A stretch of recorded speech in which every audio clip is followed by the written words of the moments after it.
a condição de trabalho que tem Abel Ferreira e Felipe Luiz, ninguém tem nem perto, mas nem próximo. Treta no futebol brasileiro, Pilhado elegia trabalho do técnico Abel Ferreira e é detonado por Flávio Prado.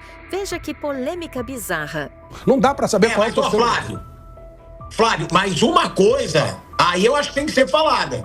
Porque o Flamengo em 2020 tinha mais dinheiro e mais time que o Palmeiras. Até pra mim foi isso que enfraqueceu muito o Rogério Ceni no Flamengo, tá? Porque o Flamengo, ele foi eliminado daquela Libertadores por um Racing que era muito pior do que o Racing atual. Verdade. Então, nisso eu acho que o Abel pode dizer, eu não era o time mais rico daquela época, não. O time mais rico era o Flamengo. Até por isso, eu acho que o Rogério Ceni foi demitido, mesmo sendo campeão brasileiro. Porque na Libertadores, o Rogério Ceni tinha muito mais dinheiro que o Abel Ferreira. E o Abel Ferreira foi o campeão. Então, mas aí é outro tipo de discussão do nível de trabalho que esses técnicos com esse dinheiro todo fizeram. O Palmeiras também foi eliminado pelo Boca. Um Boca, pelo amor de Deus, é um Boquinha, desse tamanho. O Palmeiras é sempre eliminado pelo Boca. Não, mas enfim, é uma coisa que tem que ser colocada. Sim, o Palmeiras conseguiu uma vitória histórica contra a LDU. Sim, conseguiu. Mas também conseguiu uma jornada parcelônica na ida. Então, tudo isso tem que ser colocado, tem que ser medido. Mas medido no outro nível de conversa, no outro nível de patamar. Quando você faz essa comparação da eliminação do Flamengo pelo Racing, ela equivale à eliminação do Palmeiras pelo Boca. Porque são níveis diferentes. Então, aí esses caras estão aproveitando bem o trabalho? Bom, o Palmeiras tem. Primeiro, ele bloqueia mais o trabalho, ele blinda mais o seu treinador. O Flamengo, pela maneira como ele funciona, não blinda tanto. Mas os treinadores estão aproveitados? Têm aproveitado? Alguns aproveitaram no Flamengo, outros não. E o Abel, de um modo geral, aproveitou bem no Palmeiras a vantagem que ele tem. Mas ele tem uma vantagem gigantesca. Gigante. Por isso que eu falo toda hora. Eu só vou começar a analisar o Abel Ferreira quando ele sair do Palmeiras, que aí ele vai competir de igual para igual. Ele tá com Fórmula 1. Ele tá com o Boeing e os outros estão com... Mas ele é o Michael Schumacher na Ferrari. Pode ser. Aí isso nós vamos ver. Calma aí. Não, já estamos vendo. Não, estamos vendo, não. Nós estamos vendo com o carro de Fórmula 1 contra a Fusquinha. Não vem com o teu discursozinho, não. O quê? Porque nenhum treinador faria o que o Abel Ferreira faz no Palmeiras. Tem que aguentar a pressão. Não sei. Não, eu vou te... Não sei. Vamos lá. Você tá me fazendo dar razão ao Pilhado, Flávio. Não, inclusive o Tite, que você tanto idolatrava, foi um lixo no Flamengo. Um lixo. Não. E o Abel Ferreira nunca foi um lixo no Palmeiras. Nunca. Então, precisa avisar muitos palmeirenses sobre isso. Olha, não foi bem isso que eu vi pela torcida do Palmeiras há bem pouco tempo. A torcida do Palmeiras não achava. Ela estava muito próxima de achar o Tite, que foi o melhor técnico da seleção brasileira nos últimos tempos. Então vamos devagar. Comparação com o Tite é outra conversa. E essa coisa do ninguém faria o que o Abel fez, eu não sei. Ele pega uma condição extraordinária nunca vai saber, mas é extraordinário o trabalho dele. Então mas ele perdeu muita coisa que talvez outros não perderam. Não dá pra saber. Muito mais. Agora, a minha análise do Abel Ferreira, ela equivale à análise do Luiz Augusto Pérez. Eu juro que eu vou te deixar falar.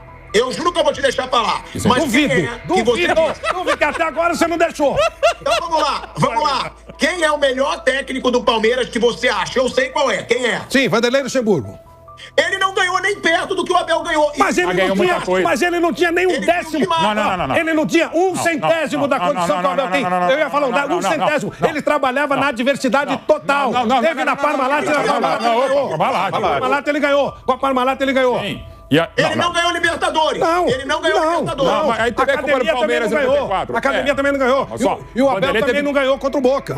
O Vanderlei, até 23, eu falei aqui bastante na Jovem Pan os lugares, que até aquela virada fantástica do Palmeiras contra o Botafogo no Bi Brasileiro de 23, quando o Palmeiras estava a 14 pontos, com apenas 11 jogos ainda rodados para tirar a vantagem que ele tirou do Botafogo por aquela dissolução, aquela sublimação de passar do estado sólido para o gasoso do Botafogo, eu entendi o Luxemburgo o melhor treinador, Marco Filipão, Marco Brandão na história do Palmeiras. Mas o Vanderlei, quando ele chega em 16 de abril de 1993, menos de 2 meses antes dele acabar com o jejum de 16 anos, ele pega uma Via Láctea na Parmalat que ele vai montando e é bipaulista, bibrasileiro e campeão do Rio São Paulo com misto contra o Corinthians. Aí ele sai, volta no final de 95 para montar um dos times mais fabulosos, e a gente concorda, aquele trem bola de 21 vitórias seguidas, 12 de goleada, um 6-0 no vice-campeão brasileiro, que era o Santos Aveiro Belmiro, um time fantástico, que ganha o Paulistão com a melhor campanha do profissionalismo, perde pro Cruzeiro do Leverkusen na Copa do Brasil, coisas do futebol, o Miller tinha pulado o muro, voltaram ao São Paulo, o Palmeiras estava com, enfim, não não rolou, e depois já havia saído o Miller, sairia logo depois o Rivaldo para a Espanha e o time se desmontou, não era mais o mesmo. Quando ele volta, o Vanderlei, em 2002, ele faz um bom Rio São Paulo, eliminado pelos cartões amarelos na semifinal contra o São Paulo, mas o Corinthians do Parreira merecidamente acho que ia passar pelo Palmeiras. Depois o Vanderlei sai, vai pro Cruzeiro montar aquele baita time em 2003. 2002 tem o Asa de Arapiraca.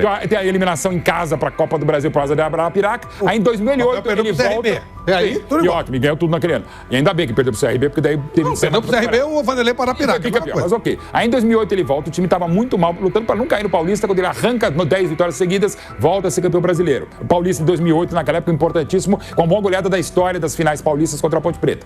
Aí ele volta em 2020, consegue ser campeão paulista e deixa um pouco da base pro Abel, né?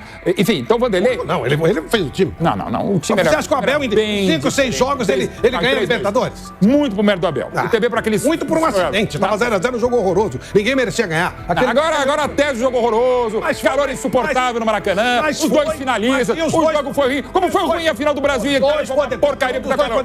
Mas foi o que mereceu. Teve nada de Abel. É glória eterna. Só teve pra cacete, Abel. Cruzado, um cabeceio, foi mérito do Abel. Até paciência. Também tem a jogada, inversão de bola do Danilo pro Rony.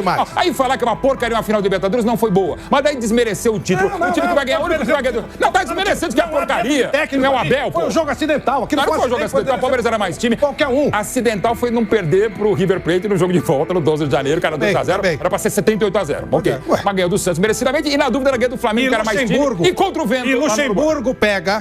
O time do Luxemburgo pega. Luxemburgo pega pra enfrentar a Libertadores apenas o São Paulo. Sim, 94. Apenas o São Paulo. Com a diretoria do Palmeiras. Depois ele pega o Boca, a fase do Boca do Riquelme. Só isso. Não, o Luxemburgo não era o Palmeiras, era o Filipão.